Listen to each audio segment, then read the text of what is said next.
Greetings,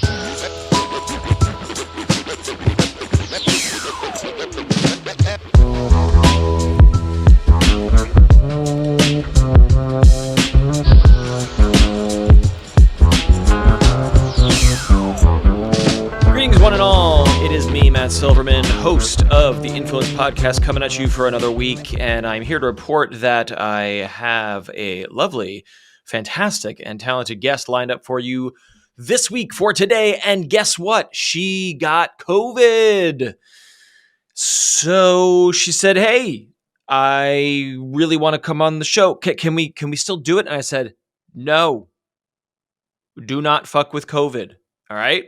I've heard it's a bad disease, and it could it could kill you."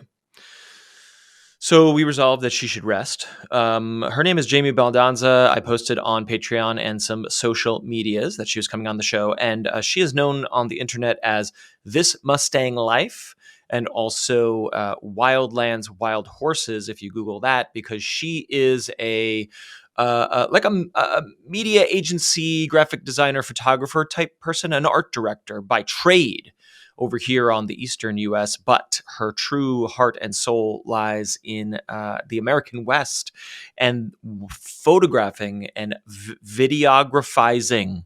That's definitely a word. I do that professionally. I don't even know what you call it.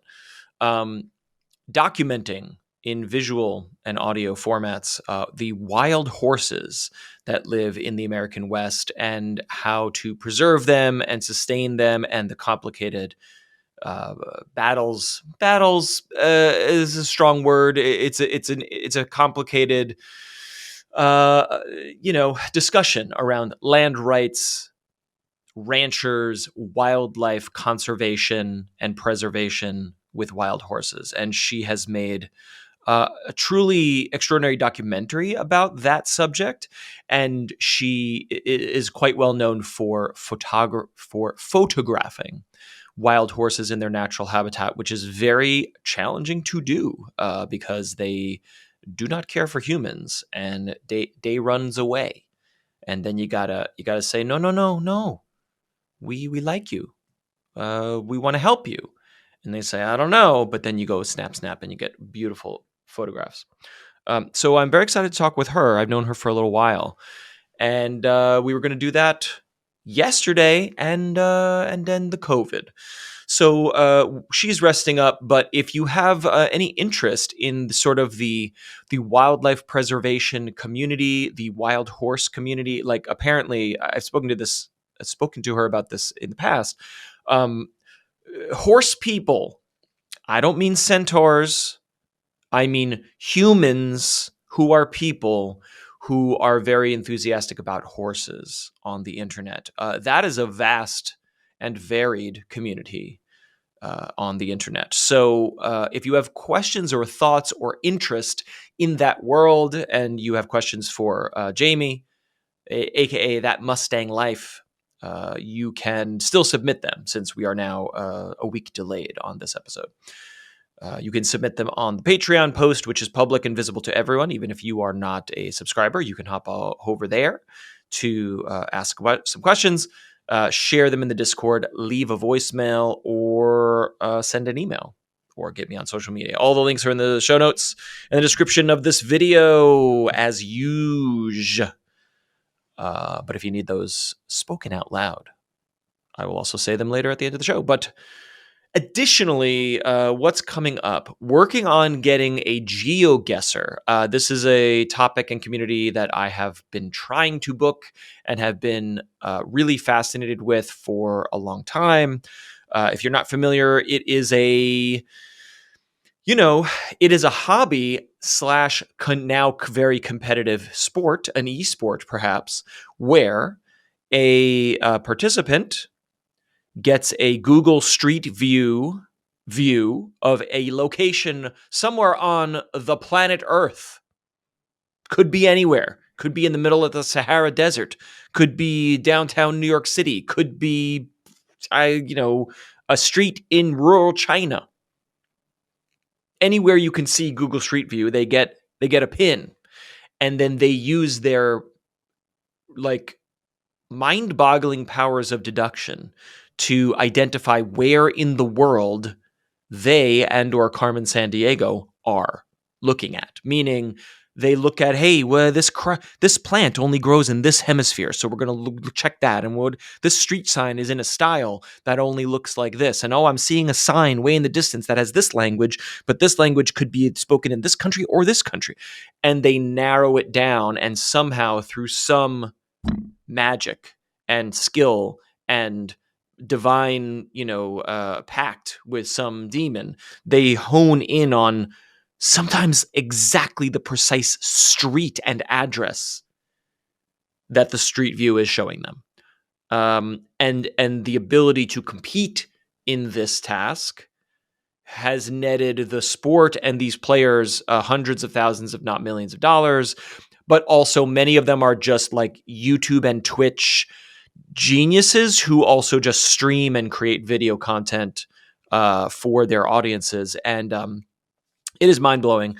Trevor Rainbolt is the reigning champion, it seems. He is sort of, I don't know if he's the best of the best or if he's more of like the ninja.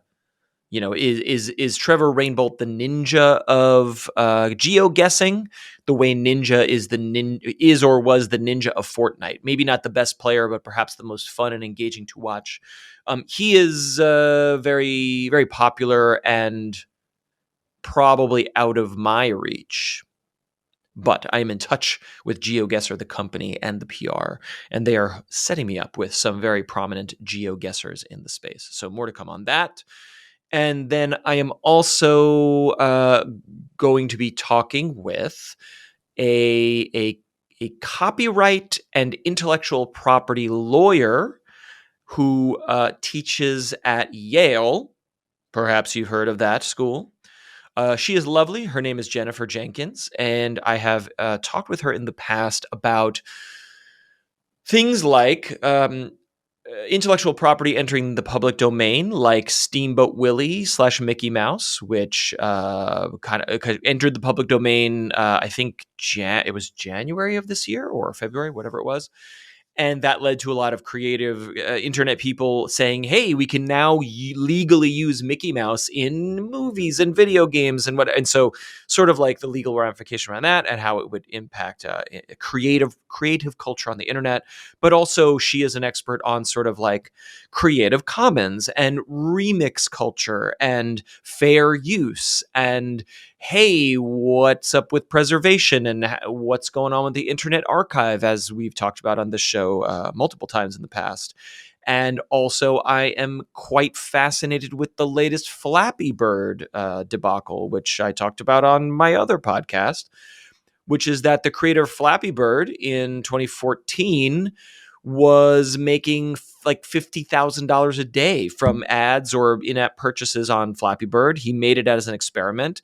And then this thing went so viral that he was like, I can't do it. And he just abandoned the project and just said nope and pulled it off app stores and disappeared from the internet. And then last week, 2 weeks ago, the Flappy Bird Foundation came along and said, guess what? Flappy Bird's back. And it is also, and it's a game that you want to play. And also it's maybe a weird crypto NFT scheme. And then everyone was like, so who's doing this? Who's running Flappy Bird? And the creator of Flappy Bird was like, it's not me. I have nothing to do with this and I don't support crypto. And then I was like, so who is allowed to just say they own Flappy Bird and make Flappy Bird?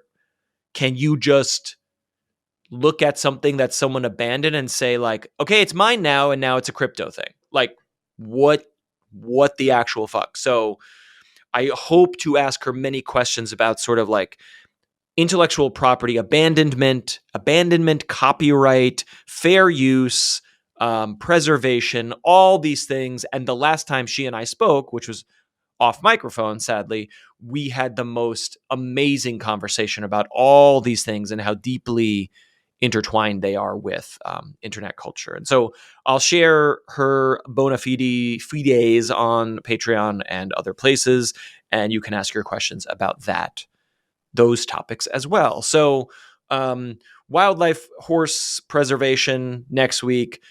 Internet, intellectual property and copyright probably the following week. Geoguessing almost certainly the next or following week after that. And other conversations about improv, podcasting, and video games. You know, I love them.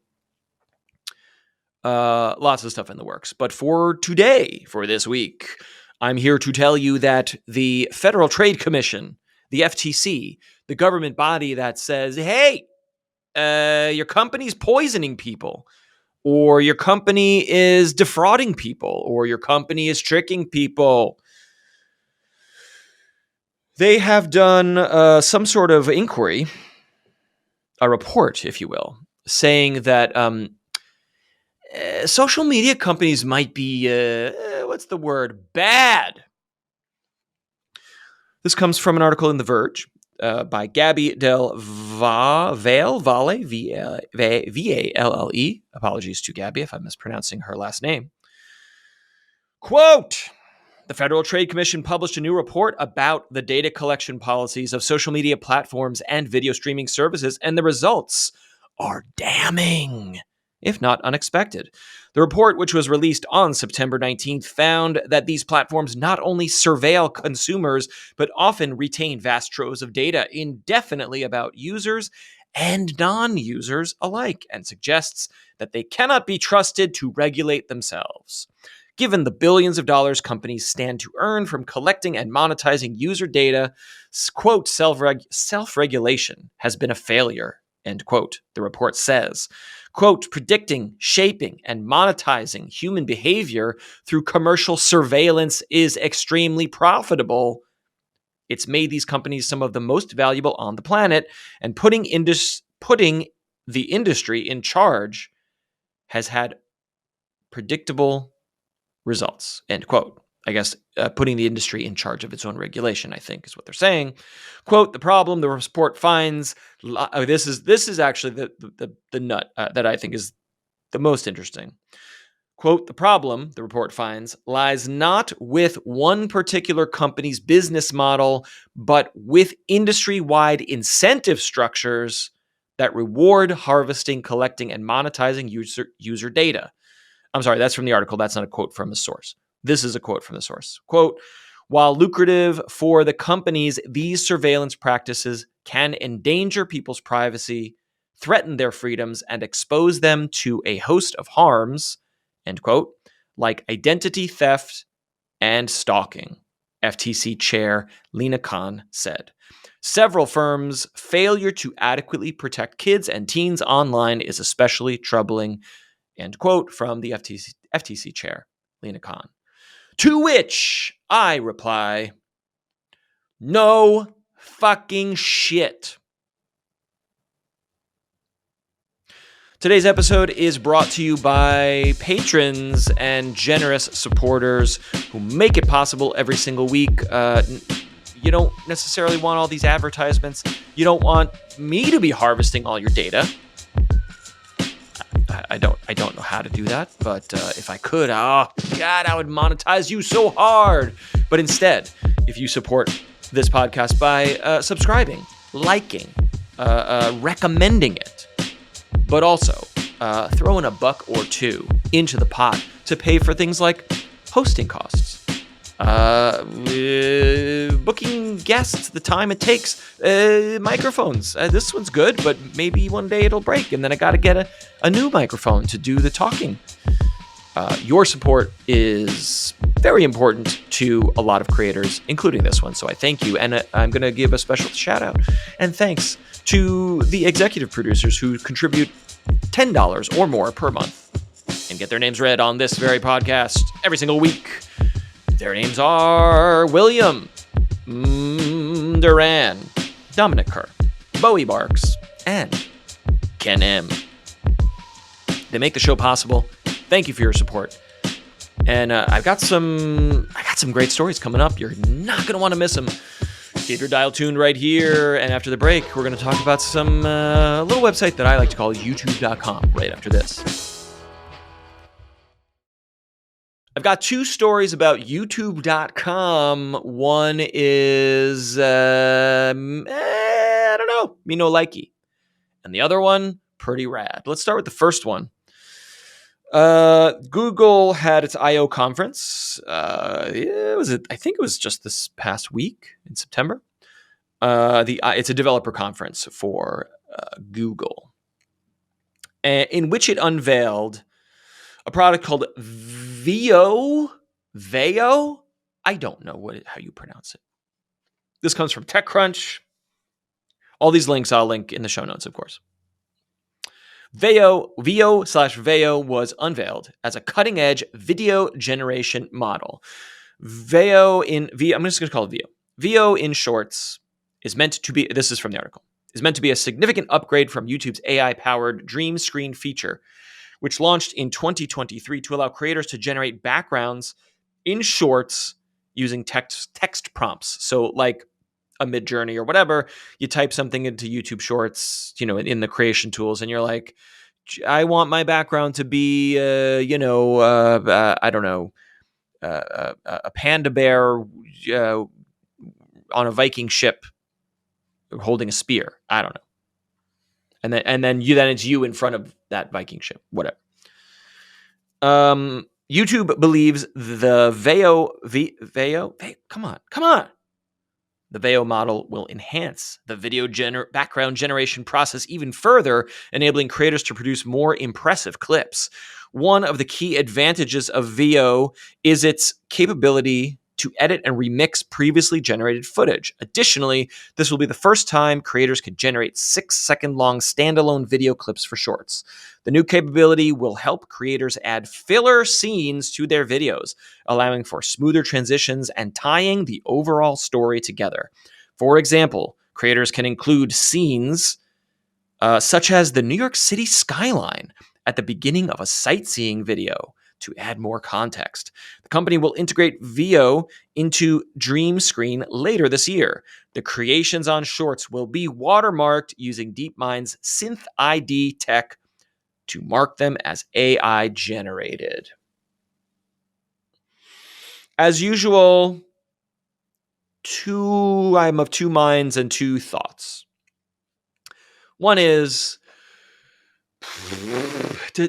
nobody asked for this, nobody needs this, and flipping the switch on like the simplest way to create AI generated content and flood the YouTube ecosystem with AI synthetic video is gonna be a bad time. It's just another way for like low effort, confusing, weird content to be abused or manipulated. I think as usual, the vast majority of it will be like, look at this dumb shit I made. And then it will be haha funny and it will make for comedic effect or whatever, enhancing a thing. And it will be watermarked, so it will be identified as such. But so it's probably mostly going to be fine. But on the other hand, we're crashing into a world where this stuff is becoming increasingly problematic. It's becoming increasingly more difficult to discern what is, quote unquote, real versus what is synthetic. And is the average user going to pay attention to the watermark? Is the average kid on the platform going to understand the difference between synthetic content and real content? And this example that they give is like, hey, if you make a sightseeing video about visiting New York, you could have a transition where you see the New York City skyline. And it's like, wouldn't you want to just have a real video of the New York City skyline? Wouldn't that be the part of the I don't know. And then the other thing that is theoretically positive about this is that you cannot stop this. You cannot stop AI and synthetic media from becoming easier and easier to use and more sophisticated, more and more realistic. So these are going to be third-party tools that average users and bad actors are going to use anyway, And YouTube and other platforms are making efforts to say, hey, you need to label your synthetic content so that users understand what is real and what is not. Like that's a terms of service thing that you, the user, need to do. And if your content is mislabeled and reported or identified by algorithms, you will have your account sort of suspended or flagged or whatever. So it's YouTube saying, hey, label your content properly because it's a problem. Synthetic content is a problem on our platform. And also, here's a tool baked into the platform to make more synthetic content. But my point is, it's going to happen anyway. It's going to be abused anyway. It's going to be confusing anyway. So by giving users a tool that's baked in and easy to use that automatically labels it or forces the label, maybe that is a positive development. That is a way to stem it. And the example that I would cite is that when YouTube was coming into its own, when it first appeared, and as it matured, excuse me, as it matured, copyright, especially music, was a major problem on YouTube. I need to take a drink before my my throat betrays me. You could not stop people from uploading songs, music, background music, video clips, etc. to YouTube because it's just what people did. Policing it became impossible, and copyright infringement was rampant. And the algorithmic solution was to just identify all the copyrighted content and squash it immediately, which also led to nuanced problems where people were using things in fair use, or they were using things responsibly, or they were doing covers of things that may not have been whatever. And so the big algorithm hammer that came down on all infringement also created a huge headache for YouTube, for creators, and for license holders like record and movie companies and publishers, right? The solution was Google/YouTube brokering partnerships and deals with all the copyright holders, all the big conglomerates to say, hey, we'll just figure out a way to do revenue split. Everyone can upload whatever the fuck they want. And if it is identified by algorithms as an infringement, or then we can split the revenue share, or maybe in certain cases you can say, hey, this video has infringement, but Warner Music is like, it's cool, you can keep it on YouTube, we won't block it. Or maybe it's blocked in certain countries but not others. Point is, stopping infringement on the internet was impossible, so they created a system that just allows it to happen, and then it directed the sort of rights and attributions and money to the parties that are affected. And it's not perfect, but it's very, very good. It's very, very good for creators. I can speak from experience on this.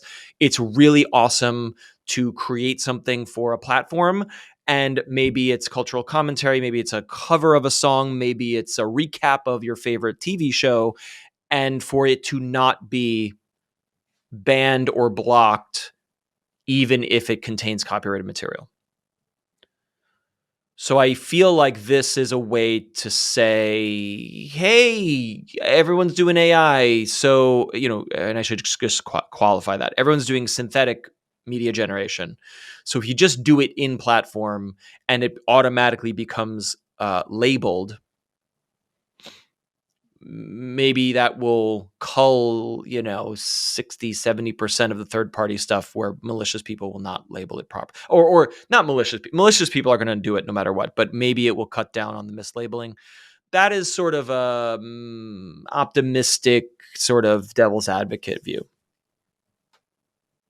but it is just fucking weird for like a company, a platform to be like, hey, we got to be careful about this AI stuff. So here's a bunch of tools to make AI. I don't know. Here's a story that I didn't fully understand until I researched it for the show, and check this out. This comes to us from The Verge, written by David Pierce, who is the editor at large at that publication, The Verge. I'm going to read some of it here because I just got to explain it. This is about a new feature that's coming to YouTube called Hype.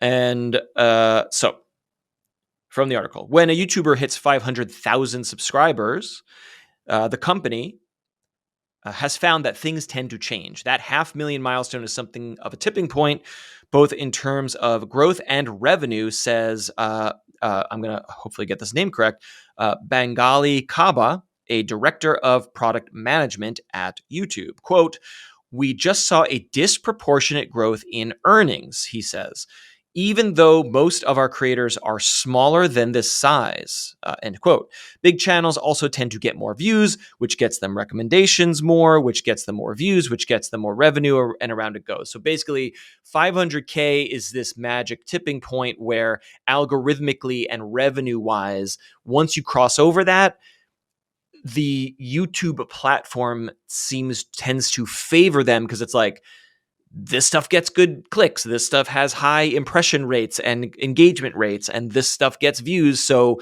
if we serve this stuff, if we serve content to most users from, let's call it, the top 1% or 5% of users, creators, that is sort of the best for the bottom lines of YouTube and those creators and platform engagement.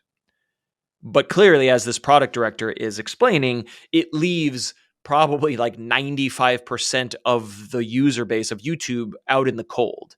It doesn't block them from growing, but like, again, if the entire mechanism is funneling attention to the top 1%, that's not necessarily a healthy ecosystem. That's not necessarily an ecosystem that is fertile for new and exciting creators to blossom. And we don't know where the next Mr. Beast, for example, for lack of a better example, we don't know where the next Mr. Beast will come from if we're only funneling views and engagement to the current Mr. Beast. And this is very interesting to me. Hype, this is back to the article, Hype is an entirely new promotional system inside YouTube. There's a new button for hyping a video, and the most hyped videos will appear on a platform-wide leaderboard. It is segmented by language, or by country, or by both. I'll have to check on that. It's a bit like trending, but it's focused specifically, this is key, on smaller channels and on what people specifically choose to recommend rather than what they watch. As much as anything, though, fans wanted a way to more aggressively help. Aggressively? Okay, I speak English for a living, friends. And I just said aggressively. And I will not apologize for that. Fans want a way to more aggressively help their favorite creators succeed. There's something alluring about being early to something cool, to being the one to share it with the world. It makes people feel invested in the things they're promoting. In the era of duets and stitches and remixes, viewers are creators and creators are viewers. Put that on a t-shirt. Viewers are creators and creators are viewers. Yeah? And giving everyone a way to grow made sense to YouTube. I guess I don't know if this is still the product director telling us this. Meanwhile, more casual YouTube watchers kept saying the same thing. They wanted to be able to discover things they wouldn't otherwise be able to discover, or YouTube might not otherwise recommend. Viewers want the content, creators want to grow, fans want to share. Hype, the feature, is the middle of those things. Okay. Philosophically, I'm super digging this. But I did not get fully hyped for hype. Huh? Because the feature's called hype, and then I got excited about it, which is another word for hype, so I got hyped about hype. Did not fully get hyped for hype until I dove into the mechanics, let's say, of this feature. A video is only eligible A video is only eligible to be hyped in the first 7 days after it's published. So it's got to be fresh. It's got to be new. It's got to be hip. It's got to be cool. And of course, if it's made by a channel with fewer than 500,000 subscribers. So you may only hype videos from, let's call it, from smaller / medium channels. If you have 350,000 subscribers, I don't know that I'd call that a small channel. But again, this is good. This is good. Now, here's where it gets really interesting and really cool. Each user only gets 3 hypes per week, and each hype is worth a certain number of points that inversely correlates to how many subscribers a given channel has. The idea is that smaller channels should be able to hit the leaderboard too, so each hype to a smaller channel will be worth more points. How cool is this? The 100 videos with the most total points will hit the top of the leaderboard. Hype won't affect the traditional YouTube algorithm, but the hype section might soon have more filters and topic-specific leaderboards, which is also very cool. And hyped videos will start showing up in a new section in the recommendations feed. Great. The goal of this nuance and complexity is to make sure the leaderboard changes and to make sure the leaderboard changes a lot, I see, to make people feel invested in each new thing they hype. There's certainly a beauty in showing the things people have gone above and beyond to say they want to spend hype points on. Okay. Let me tell you why this is fucking amazing. This is such a purposeful effort by YouTube, by the platform, to say the whole system, the whole internet, the whole way we consume video and social content is, I watched a thing. I scrolled past a thing and I looked at it for 7 seconds. That way an algorithm knows, did I like it? Did I hate it? It doesn't matter. It triggered a response from me. Some sort of emotional response that says, hey, serve this to 50,000 more people. It doesn't matter if it's misinfo or, horrible content or partisan content or, just like, sexy people. It's just like, did it get attention? Push it to more people for more attention, for more engagement, for more addiction, for more ads, whatever. That's the business model of the whole internet. This is saying, what if human intention, what if human recommendation, what if a limited currency of actions, of hypes, of points could be spent by each user? So when I go on YouTube and I find some stuff, or I find my favorite creator, or my friend starts a channel, or I check out this new podcast and I'm like, whoa, that was amazing. Like, I can like and subscribe and hope that pushes the algorithm to recommend it to other people. I mean, this is the origin of like, hit that like button, smash the subscribe button, whatever. But what if by spending my precious hype actions, only 3 per week, said, hey, this channel with 40 subscribers made the most amazing video I've seen all week. And because that channel is so small, I'm going to spend my hype so that it sort of disproportionately promotes that channel into the leaderboard. Maybe my one hype on a 40 subscriber channel gives it 400 points, as opposed to me spending my hype on a channel with 485,000 subscribers, which is still eligible for this system, but it's just a way to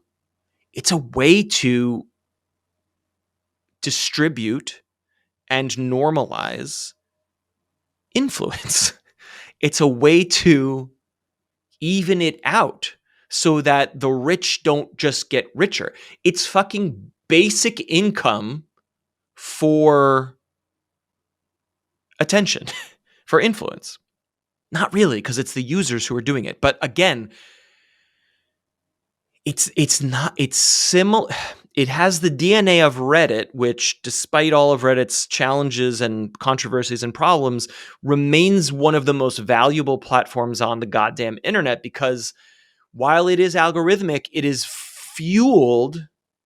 The algorithms are determined by human actions, human beings saying, this is good and this is bad. This story is interesting. This story is wrong. This comment adds interesting things to the discussion, and this comment is trolling shitty behavior.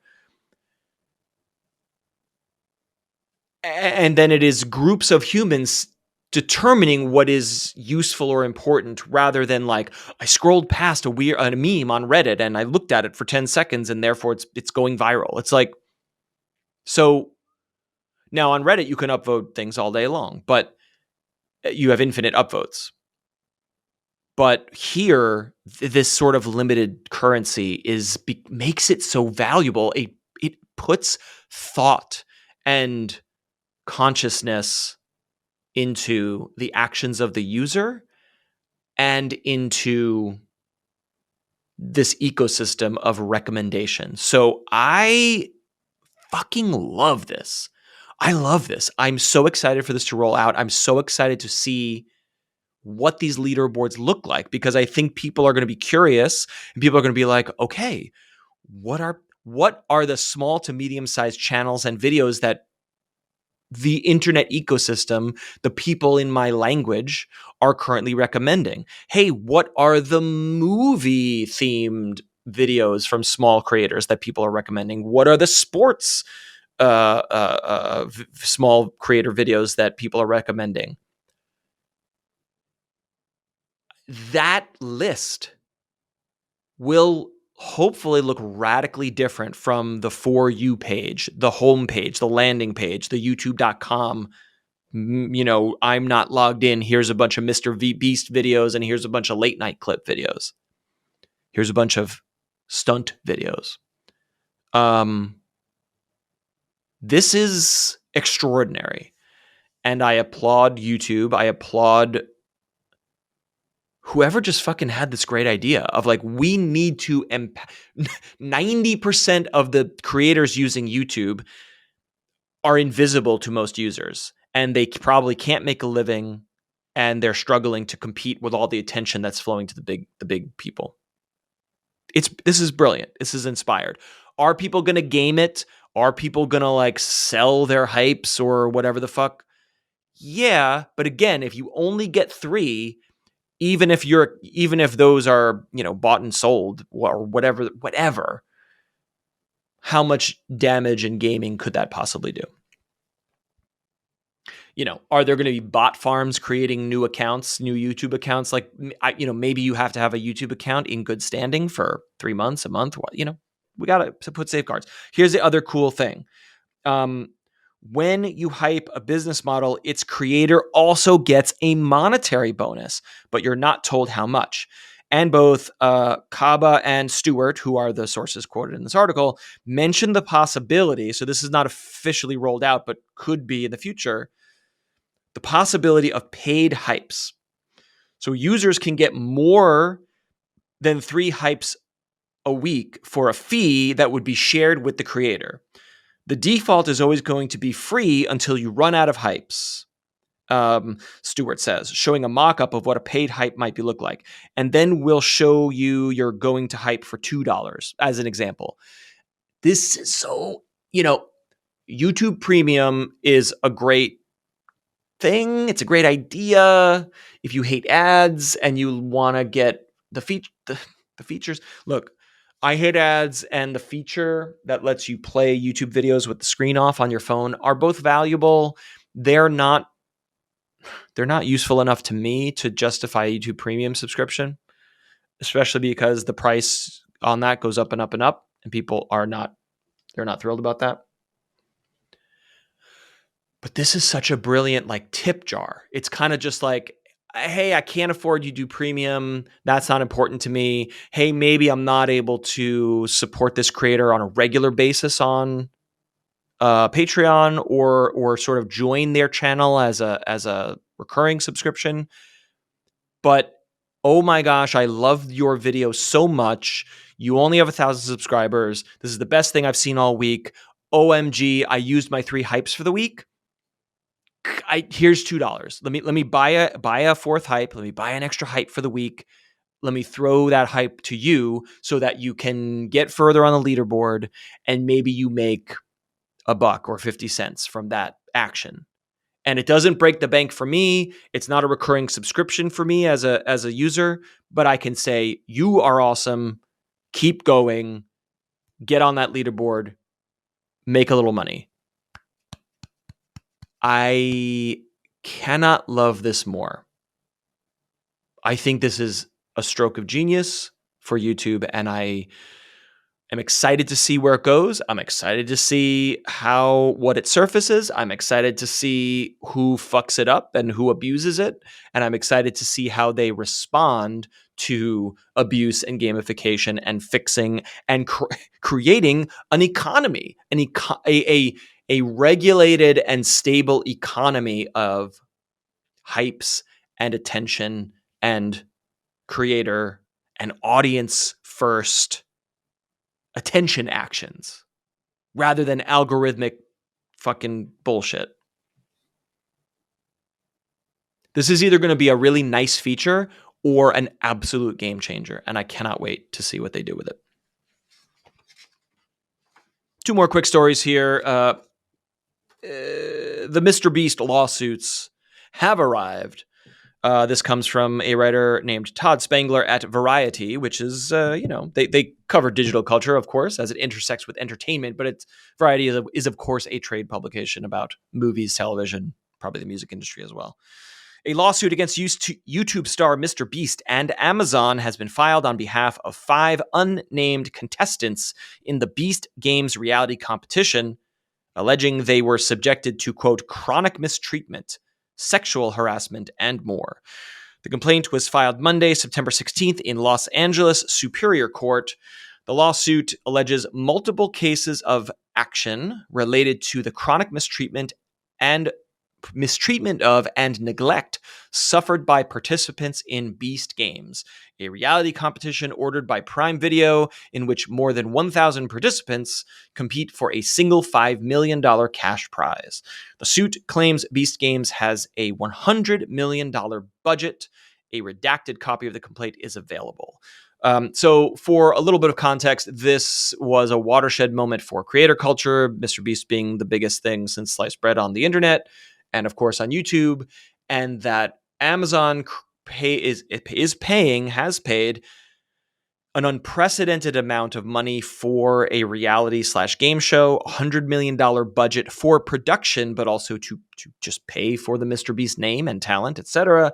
And I believe also that the $5 million cash prize, which according to this and what I understand from previous coverage, is a single prize. It's not a prize pool, but I think the lone winner or the single team that wins the whole competition out of 1,000 contestants gets $5 million, and that this might be the single highest prize for a game show or for a US game show in the history of game shows, in the history of reality shows and competitions. Meaning, off the rails budget, biggest prize in history, biggest YouTuber ever. And so they start working on the show, they start doing this production, and then this avalanche of complaints about work culture, harassment, terrible conditions for contestants, and many other creators coming forward, as we covered previously, of like, Mr. Beast isn't really who he says he was. He's very ruthless. He is, many of his videos are fake or staged. He's promising prize money to other people in his videos and then doesn't pay them or pays them less or doesn't pay them in time. And other prominent YouTubers saying, hey, his company is very difficult to work with and they are not very kind to collaborators. A lot of drama. Back to the article, the lawsuit seeks class action status on behalf of all affected Beast Games contestants. So this could be 1,000 contestants. The suit demands that Amazon and MrBeast Company pay alleged unpaid wages and expenses, and that the defendants be ordered to pay unspecified punitive and monetary damages. So if health concerns, mental health concerns were not addressed, there could be sort of pain and suffering, compensation, whatever. I'm not a lawyer. Reached by Variety, representatives for Amazon and MrBeast. God bless me. Whose real name is Jimmy Donaldson, declined to comment. Forgive my sneeze. Basically, MrBeast and Amazon said, say no comment. Allegations that they failed to pay minimum wages and overtime, failed to prevent sexual harassment, created conditions that subjected contestants to, quote, infliction of emotional distress, end quote, did not provide participants uninterrupted meal breaks or rest breaks, and exposed contestants to dangerous circumstances and conditions as a condition of their employment. While participants knew upon signing the contract at the production's inception that they were facing a potentially long and challenging competition, they allege getting a lot more than they bargained for, say attorneys for the anonymous Beast Games contestants in a statement. Quote, several contestants ended up being hospitalized, while others reported suffering physical and mental complications while being subjected to chronic mistreatment, degradation, and, for the female contestants, hostile working conditions.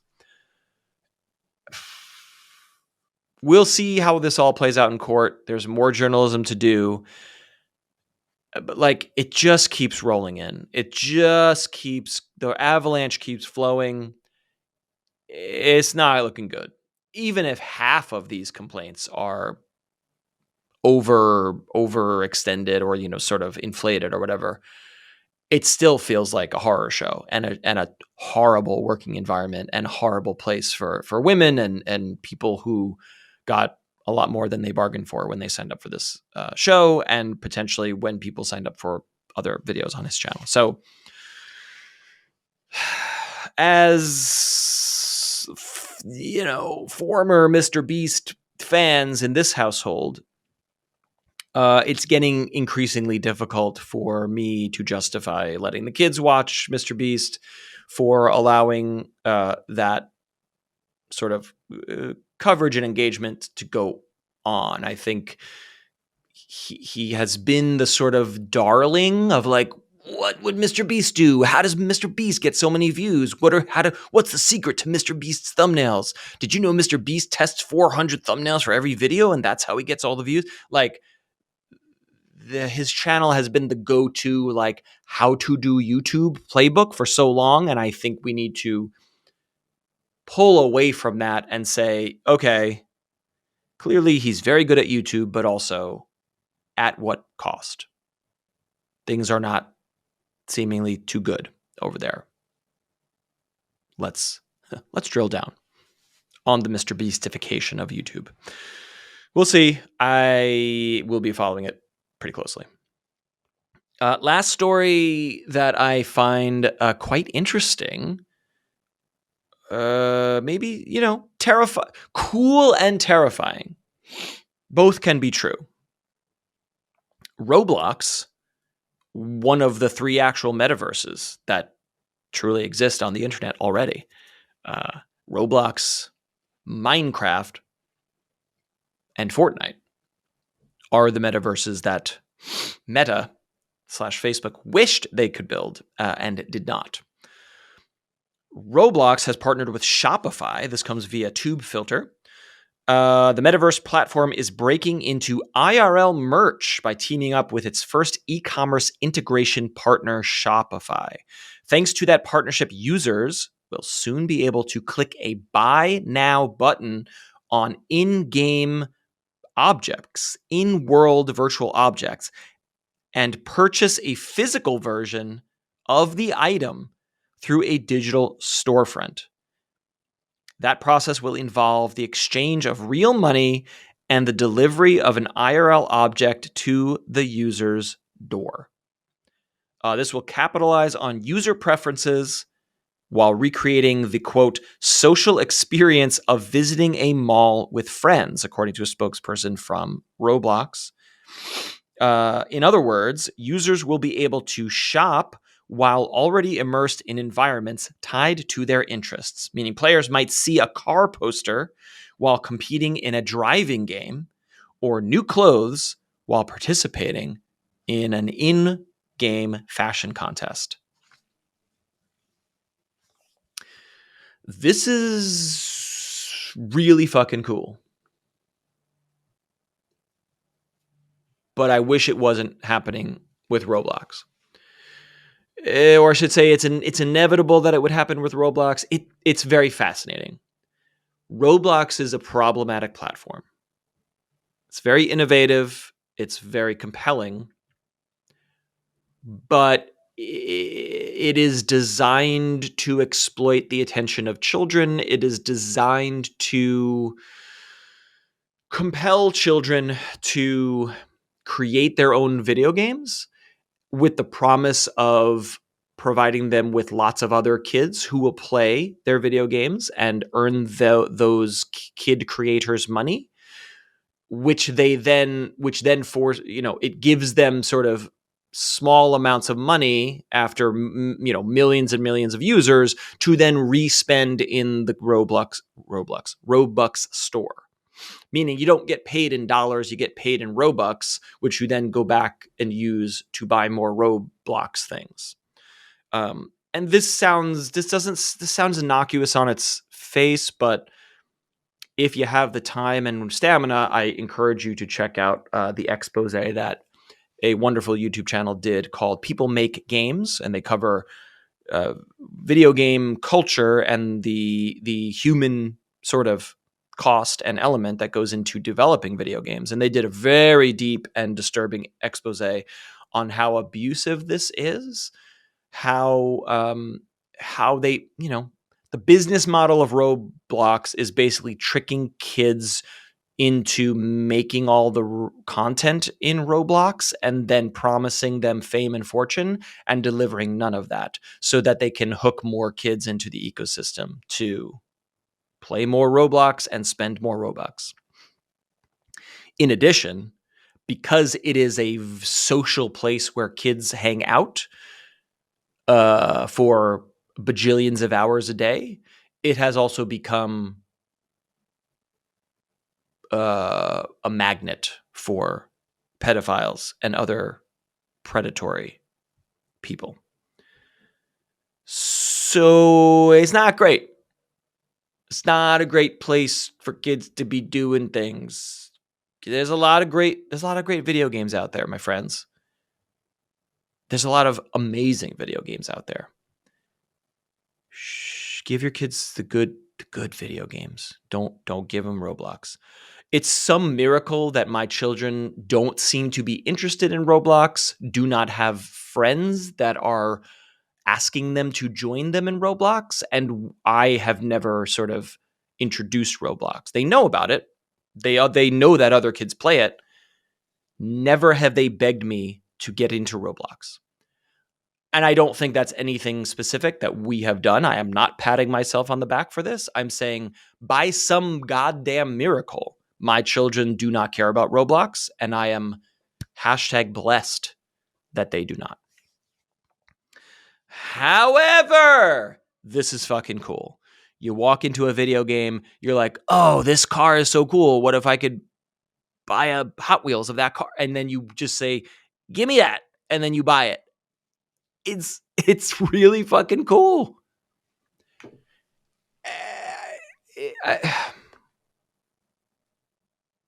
And this is all PR speak, but it is compelling that you can be, when you shop on Amazon and you're looking at sales or you're Googling what hat should I buy? You're just doing online shopping. You're not doing it with a friend. It's not social. It's an isolated activity. But there's just something wild to me about being in a virtual space and noticing something while you're there with your friends and saying, wouldn't it be cool if I had that in real life? And then you can say, okay, I'll take 3. Give me that.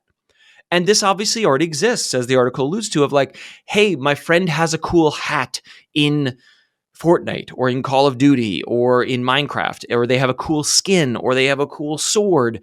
And there is social pressure slash social currency around like, I also want to look cool and be cool when I'm walking around with my friends or with strangers in a cool video game that I'm really invested in playing.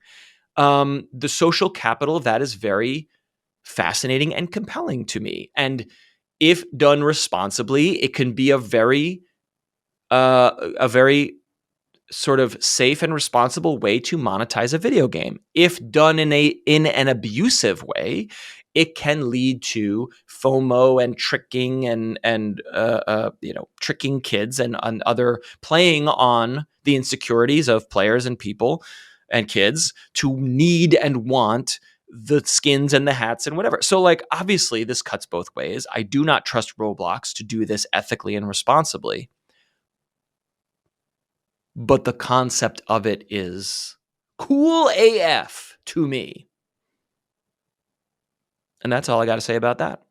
If there is an internet story or a guest or a question or a thought or just a cool ass thing that you have watched, read, listened to, subscribed to on the information superhighway, I want to hear about it. And I want you to call the voicemail line, which is 347-871-6548. Leave a voicemail, as you've heard countless times in the past, and it will get played on the show. We can play voicemails for upcoming guests, geo-guessing, wild horses and wildlife preservation, internet copyright, fair use, intellectual property, Creative Commons. We got the experts coming in, baby. Submit your questions via voicemail. That's always the most fun way to do it. I will not answer the phone. It does not ring a telephone. It just goes to the internet. But then it comes to me, and I play it on the show. Also, email influencepod69. Where's the button? I don't have it. So instead, I'm going to do this. influencepod69 at gmail.com. And if you're just listening to the audio version, thank you. But if for some reason you want to like look at my face while I'm talking these words, or maybe there's a guest that you really are interested in seeing, or maybe there's a guest that does really cool visual stuff and you want to see what they're working on, you can subscribe on YouTube. It's youtube.com/influencepodcast. And hey, maybe when this hype feature comes out, maybe there will be a way for you, a person who gets value from this program, to hop on over to YouTube and throw one of your 3 hypes onto this channel. Because look, I know the show's very popular, but we do have less than 500,000 subscribers on YouTube currently. Maybe by next week we're gonna cross that 500,000, but right now, significantly less than 500,000. So get your subscribes, your likes, and hopefully your future hypes over to the YouTube channel. YouTube discovery is a really great way for other people to discover the show. So I appreciate your support and help on that front. For now, please remember to be kind and rewind this podcast after listening. Thanks so much, and I'll talk at you in 1 week.